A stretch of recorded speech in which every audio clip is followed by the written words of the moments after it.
जय माता। जी क्या हुआ बहन? लगता है भाई हम गलत घर में आ गए। माफ करना, हम चलते हैं।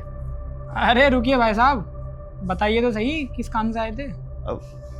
वो क्या है ना भैया, वो सोसाइटी में माता रानी का जागरण है, तो उसके लिए घर घर जाके चंदा इकट्ठा कर रहे थे, तो इसलिए इस घर में भी आए थे चंदा लेने के लिए। फिर हमें नहीं पता था कि ये मुसलमान का घर है? जी आप लोगों को क्या लगा अगर माता रानी का जागरण है तो हम चंदा नहीं देंगे? नहीं नहीं, ऐसी कोई बात नहीं है। वो बस इसलिए कि आपका धर्म अलग है, हमारा धर्म अलग है। भाईजान धर्म अलग हुआ तो क्या हुआ, देश तो एक ही है ना। अब आप ही बताइए, क्या दिवाली पर हम हिंदू भाइयों के घर नहीं जाते दिवाली मनाने? और ईद पर हिंदू भाई हमारे घर आते हैं ईद मनाने। जब हमारे ऊपर कोई मुसीबत आती है ना तो बराबर में शर्मा जी रहते हैं, पंडित है वो, सबसे पहले आते हैं हमारी मदद के लिए। और अगर उन्हें कोई परेशानी हो तो सबसे पहले हमें याद करते हैं। और आपको लगता है हम माता रानी के जागरण के लिए पैसे नहीं देंगे? महक, अंदर से पैसे लेके आओ। जी भाई जी।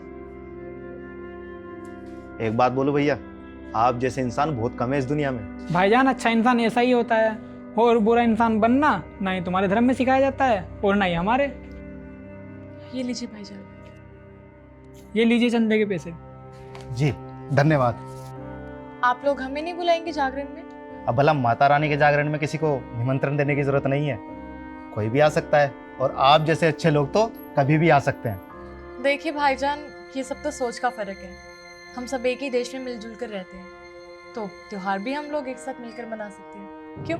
अभी धर्म का फर्क तो हम इंसानों ने बनाया है, ऊपर वाले ने तो हम सबको एक ही जैसा इंसान बना कर भेजा। जी सच में आप दोनों की सोच बहुत अच्छी है।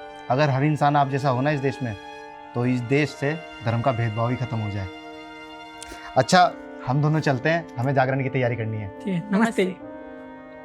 खुदा हाफिज।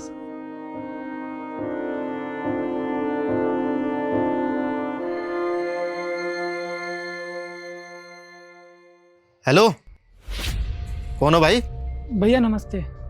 वो महक दीदी यहीं पे रहती है ना जी? हाँ यहीं रहती है, हस्बैंड हूँ मैं उसका। लेकिन तुम उसे कैसे जानते हो? वो मैं उनके गांव से ही हूँ, आप एक बार उनको बुला दोगे? ऐसे कैसे मान लूँ मैं? आप उनको बोल देना कि रहीम चाचा का लड़का है वसीम, वो पहचान लेगी मुझे। एक मिनट यहीं पर रुक।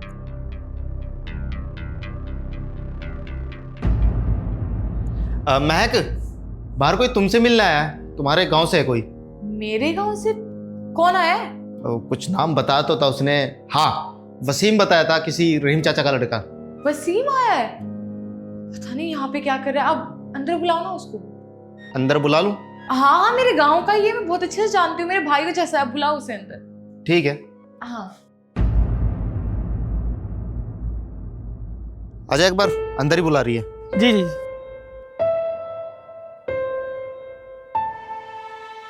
और वसीम, कैसे हो तुम? घर पे सब ठीक है ना?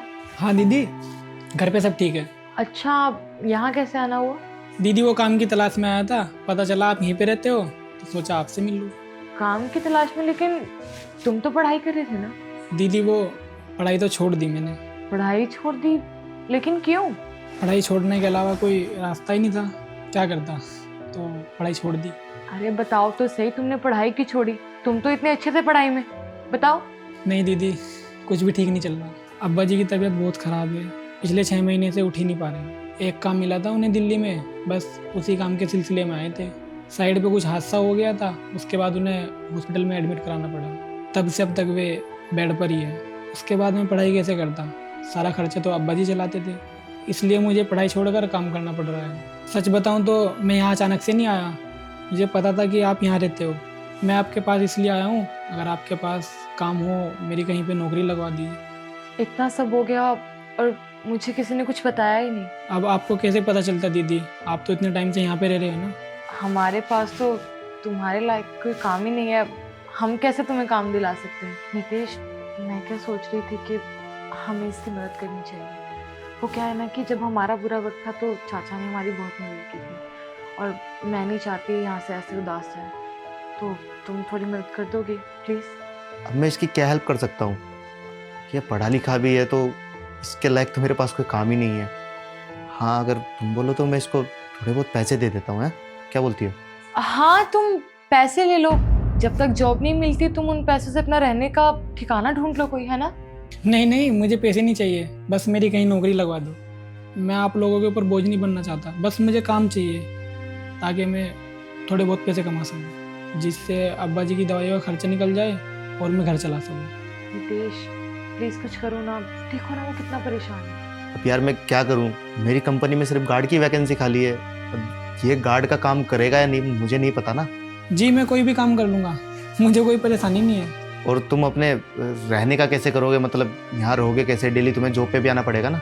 वो सब मैं कर लूँगा, बस मुझे नौकरी मिल जाए। ठीक है, फिर कल से तुम जॉब पर आ सकते हो। कल एक काम करना, तुम ना यहीं आ जाना, हम दोनों यहीं से साथ चल लेंगे, सही है ना? ठीक है भैया। अच्छा मैं चलता हूँ। नमस्ते दीदी। नमस्ते भैया। ठीक है, ध्यान रखो। ये वक्त की मार भी कितनी बुरी होती है ना, कब बदल जाए पता ही नहीं चलता। इनका परिवार इतना हंसता खेलता था और आज देखो कैसे दिन आ गए। आई विश इनके साथ सब अच्छा ही हो। सब ठीक हो जाएगा महक, वक्त अच्छा हो या बुरा एक दिन बदल तो जाता ही है। I wish.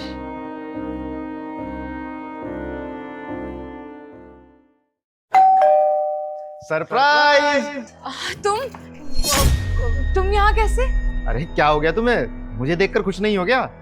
वो एक्सपेक्ट नहीं किया था ना कि तुम आज आ जाओगे। तुमने कहा था कि तुम 2 दिन बाद आओगे तो इसलिए। अरे आने वाला तो 2 दिन बाद ही था, लेकिन क्या करूं, फिर तुम्हारे बिना मन ही नहीं लगा, तो सोचा तुम्हें जल्दी आकर सरप्राइज कर दूं। क्यों, तुम्हें सरप्राइजेस पसंद नहीं है क्या? नहीं नहीं पसंद है, क्यों नहीं पसंद होंगी, सबको ही पसंद होते हैं। चलो फिर अंदर बैठ के बात करते हैं। नहीं नहीं, वो मैं कह रही थी कि थोड़ी देर यहीं पर खड़े होके बात करते हैं ना। मौसम इतना अच्छा है और तुम भी इतने दिन बाद आए हो तो। अरे यार क्या हो गया है तुम्हें? मैं बाहर से थक के आया हूँ, यहाँ गेट पे खड़े होकर तुम्हारे साथ बात करूंगा। अरे थका हुआ हूँ मैं, अंदर आराम से बैठूंगा ना। चलो। नहीं प्लीज, वो तुम दूध क्यों नहीं लेके आते हो? वो तुम्हारे लिए चाय कॉफी भी तो बनानी होगी ना। तुम दूध ले आओ, तब तक मैं तुम्हारे लिए चाय कॉफी बनाने की अरेंजमेंट करती हूँ। हाँ अरे मैंने तो तुम्हें कुछ चाय कॉफी के लिए बोला ही नहीं, और अगर दूध भी मंगवाना हुआ तो ऑनलाइन मंगा लेंगे ना। क्या हुआ, तुम घबरा क्यों रही हो? कोई है क्या अंदर? नहीं नहीं, कौन ही होगा अंदर? तुम्हारे अलावा मेरे अलावा कोई होता नहीं है। तुम्हारे जाने के बाद अकेली तो होती हूँ मैं। बेबी कौन आ गया? उसका पति है। ये कौन है? ये वो इलेक्ट्रिशियन है। इलेक्ट्रिशियन, वो लाइट खराब हो गई थी तो इसलिए बुलाया। हाँ इलेक्ट्रिशियन? ये कहाँ से इलेक्ट्रिशियन लग रहा है? और एक बात बताओ मुझे, ये अंदर से तुम्हें बेबी बोलता हो क्यों आ रहा था? अब मैं समझा, इसकी वजह से तुम मुझे घर के अंदर नहीं जाने दे रही थी ना। अरे आप ये कैसी बातें कर रहे हो? ऐसा कुछ भी नहीं है नितेश, मैं आपको एक्सप्लेन कर। धोखेबाज कहेगी, तुम्हें शर्म नहीं आई? अरे मैं यहाँ दिन रात तुम्हारे लिए मेहनत कर रहा हूँ, तुम घर पे यहाँ चक्कर चला रही हो किसी और के साथ। अरे क्या कुछ नहीं किया तुम्हारे लिए, तुम्हारी हर खुशियों का ध्यान रखा। तुम्हें किसी चीज की कमी महसूस ना हो, तुम अच्छे से रह सको, इसलिए बाहर काम करता हूँ तुमसे दूर रह के। तुमने मुझे बोला कि तुम्हें घर वालों से दूर रहना है, तो मैं माँ बाप से तुम्हें दूर लेकर आया, सिर्फ तुम्हारे लिए। अब मैं समझा तुम्हें घर वालों से दूर क्यों रहना था, ताकि तुम्हारी हरकतों के बारे में किसी को पता ना चले, तुम इसके साथ यहाँ आराम से रह सको। नितेश आप ये क्या बोल रहे हो? ऐसा कुछ भी नहीं है, आप गलत सोच रहे हो। ऐसा ही है, इंसान जिस पे सबसे ज्यादा भरोसा करता है ना, वही धोखा देता है उसे। भाई साहब अगर मेरी बात सुनोगे आप। चुप, कुछ बोलने की जरूरत नहीं है। यहाँ गलती मेरी बीवी की, इसलिए तू यहाँ पे खड़ा है, वरना तेरे जैसी की औकात नहीं मेरे सामने भी खड़ा रह सके। इससे पहले मैं अपना आपा खो दूं ना। निकल जा यहाँ से, निकल मेरे घर से। और तुझ जैसी लड़की के लिए ना तो मेरे दिल में जगह है और ना ही मेरे घर में। जाओ यहाँ से। नितेश मैं इस घर को छोड़कर कहाँ जाऊंगी? एक बार मेरे बारे में तो सोचो। मैंने बोला जाओ।